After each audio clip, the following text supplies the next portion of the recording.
Thank you very much, Robin, and it's very good to be here at Chatham House today. It has been democratic politics, an open market economy, and the enduring values of free speech, the rule of law, and a system of government founded on the concept of inviolable human rights that has provided the nexus of that progress in the past. And a healthy body politic will be essential to consolidating and extending that progress in the future. It is on that score that today we do have grounds for serious concern. Both domestically and internationally, in substance and in tone, I'm worried about the state of politics. And actually getting things done, rather than simply getting them said, requires some qualities that have become unfashionable of late. One of them is a willingness to compromise. That does not mean compromising your values. It does not mean accepting the lowest common denominator or clinging to outmoded ideas out of apathy or fear. It means being driven by, and when necessary, standing up for your values and convictions, but doing so in the real world, in the arena of public life, where others are making their own case and pursuing their own interests, and where persuasion, teamwork, and a willingness to make mutual concessions are needed to achieve an optimal outcome. That is politics at its best. The alternative is a politics of winners and losers, of absolutes and of perpetual strife, and that threatens us all.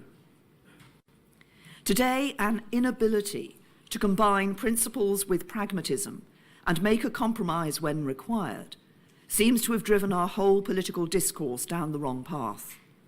It has led to what is in effect a form of absolutism, one which believes that if you simply assert your view loud enough and long enough, you will get your way in the end, or that mobilizing your own faction is more important than bringing others with you.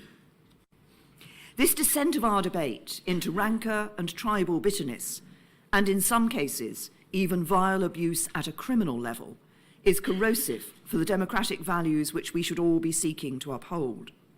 It risks closing down the space for reasoned debate and subverting the principle of freedom of speech.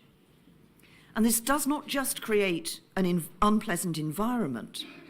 Words have consequences, and ill words that go unchallenged are the first step on a continuum towards ill deeds, towards a much darker place where hatred and prejudice drive not only what people say, but also what they do.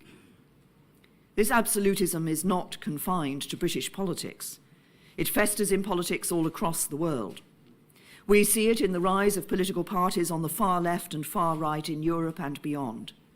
And we see it in the increasingly adversarial nature of international relations, which some view as a zero-sum game, where one country can only gain if others lose, and where power, unconstrained by rules, is the only currency of value. But whatever path we take must be sustainable for the long term, so that delivering Brexit brings our country back together. That has to mean some kind of compromise.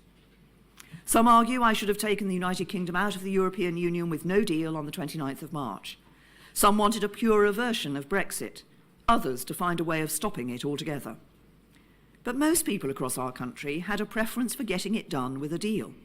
And I believe the strength of the deal I negotiated was that it delivered on the vote of the referendum to leave the European Union, while also responding to the concerns of those who had voted to remain.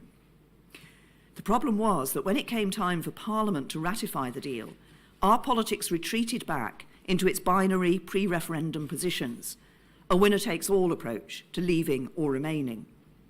And when opinions have become polarised and driven by ideology, it becomes incredibly hard for a compromise to become a rallying point.